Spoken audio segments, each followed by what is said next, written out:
Assalamualaikum. Bersama saya menantu saya, Encik Adam Chandran, dan hari ini nak bercakap macam mana kekal positif supaya kita menjaga kewangan kita. Kenapa saya panggil Encik Adam Chandran? Sebab saya sendiri pun tak pandai nak menguruskan kewangan. Dapat duit, belanja habis. Banyak mana ia habis saja. Dan oleh kerana Encik Adam ni background dia mak dia Cina, ayah dia India. Dan bagi orang bukan Melayu ni dan juga orang yang bekerja di multinational company ni, dia orang salah satu kekuatan untuk kita dalam kerjaya kita dan dalam company yang berjaya ialah kekuatan kewangan, pandai merancang kewangan. Jadi saya nak kongsi bagi penonton semua yang melihat ni, bagaimana kita menjaga kewangan kita tapi at the same time kita masih boleh murah hati, tolong orang, sedekah, bahagia. So macam mana? Adam, terima kasih banyak. Terima kasih kerana bersetuju ya. Dia tak suka sangat, dia impromptu je saya panggil dia. Tapi Adam, mungkin Adam nak beritahu dulu apa common mistake bagi orang muda terutamanya yang baru bekerja, dapat duit gaji 1,800, 2,000, tiba-tiba habis duit. Mungkin few kesilapan yang orang buat. Kesilapan. Bismillahirrahmanirrahim. Assalamualaikum semua. Bagi orang yang muda yang baru menjejak kaki ke alam pekerjaan, memang lumrah kita agak excited bila dapat gaji pertama, dan itu perkara yang sangat lumrah dan kita embrace. Memang patutlah kita enjoy duit yang kita ada dulu, tapi cuma kita kena fikir short term dan juga long term.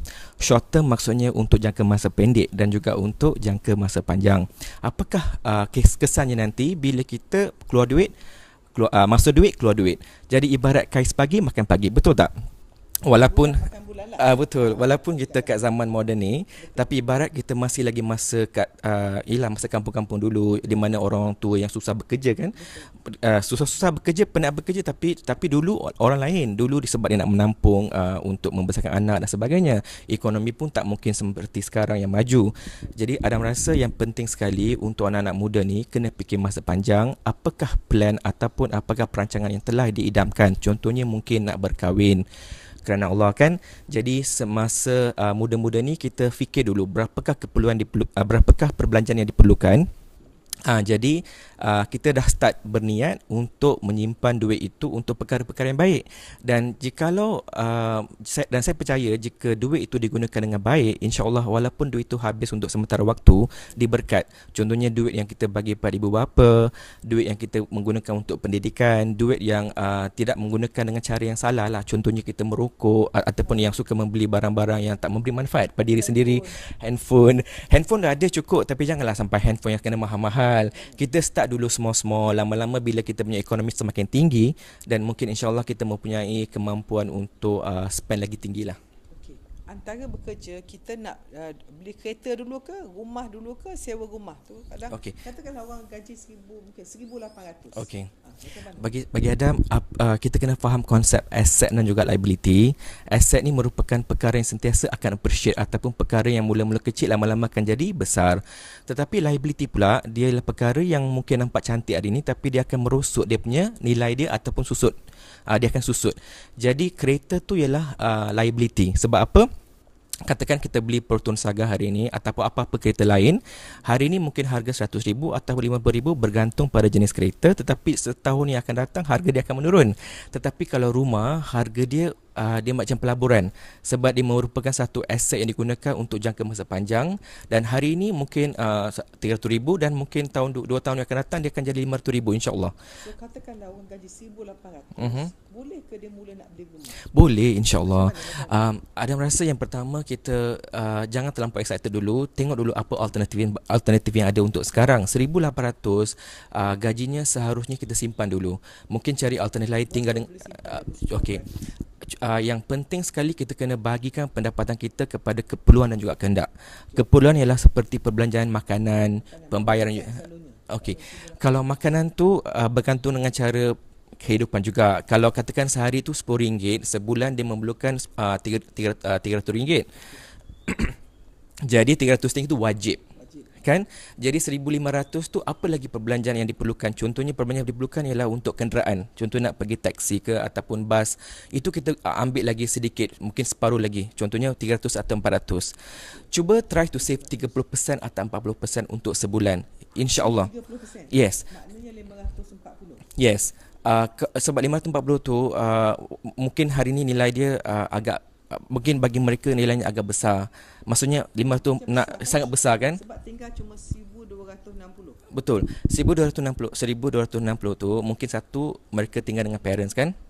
Kedua mungkin ada yang sewa 150 atau 200. Okey. Ataupun ada maknanya makan 300, kereta tambang katalah 300 600. okey. Apa lagi? Makanan, logistik, utilities untuk yang sewa ataupun yang sewa mungkin 200. yes. Dah 800 kan, so tinggal 1,200. 1,200. Tolak EPF. EPF. Mungkin tinggal 1,000. Okey, saya bercakap tak dengar. Okey, kameraman marah gitu. So, maknanya macam ni. Kita nak simpan 30%. So, adakah kita simpan dulu baru belanja atau belanja baru simpan? So contohnya 1,008, Adam kata simpan 30%, discipline to keep 30% of your income.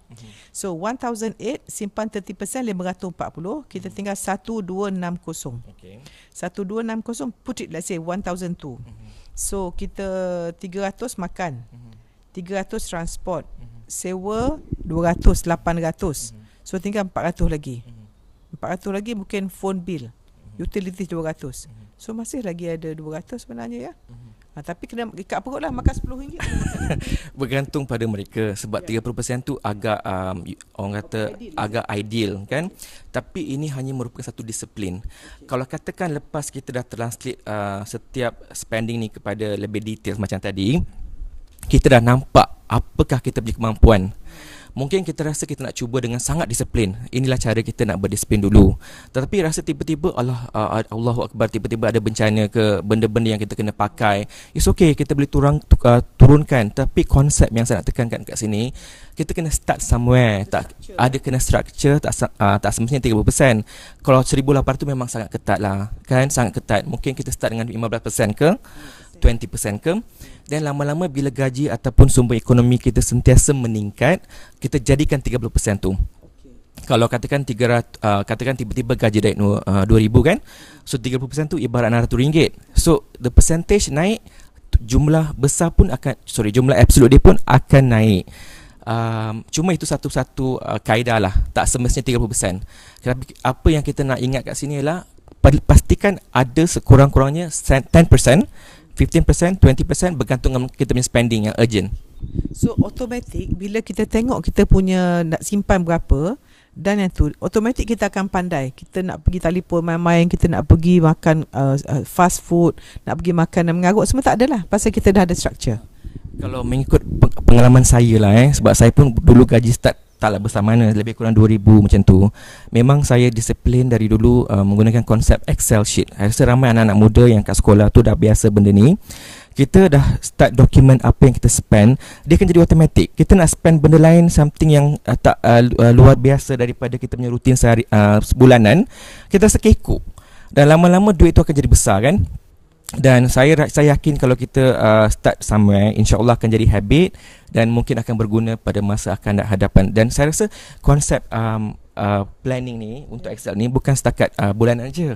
Kalau kita nak berkahwin ke, kita nak beli rumah ke, kita nak beli kereta, kita boleh buat benda tu. Because actually kalau yang baru bekerja kan, kita simpan 500 bulan, setahun dah 6,000.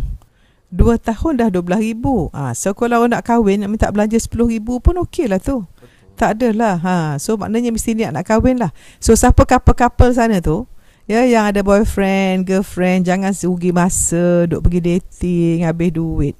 Duit yang nak pergi dating tu simpan, boleh kahwin cepat-cepat, dapat barakah lagi. Ya. Thank you Adam. Very simple, but saya rasa kalau saya tak sebut benda ni, kita tak terfikir. Dan don't make mistake yang banyak orang buat seperti saya dulu. Ya. Terima kasih banyak. Assalamualaikum.